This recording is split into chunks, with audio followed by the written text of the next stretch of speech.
እኔ ያልኩት ካልሆነ ወይም ደግሞ እኔ ካልሆንኩ ሰርዶ አይብቀል አይነት የሚሰማበት አይነት ድምጽ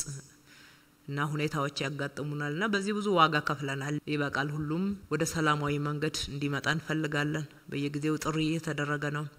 ንግግሮች እየተደረጉ ናቸው ለዛ ፈቃደኛ የሆኑ ብዙዎች ወደ ሰላማዊ መንገድ መጥተዋል የተሻለ ሁኔታም እየተፈጠረ ነው ያለው አሁን እንግዲህ እንደምታዩት እንደምንሰማው የሰላማዊ መንገድ እንዲሰራ ብዙ ጫናዎች እየተደረጉ ናቸው በነፍጥ እና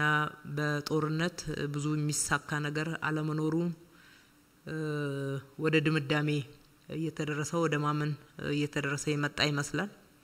እሱ ሲቆም ደግሞ አጀንዳዎች እንዲዘጉ አይፈልግም መነጋጃ አጀንዳዎች ያስፈልጋሉ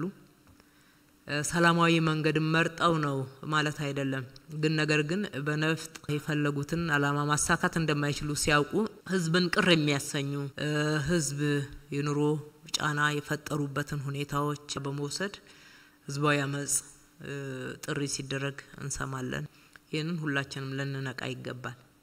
መመለስ ያለበት የህዝብ ጥያቄ የኢትዮጵያ አቅም በፈቀደ የከተማችን አቅም በፈቀደ ለመመለስ ምንም ወደ ኋላ ምንለው ጉዳይ አይደለም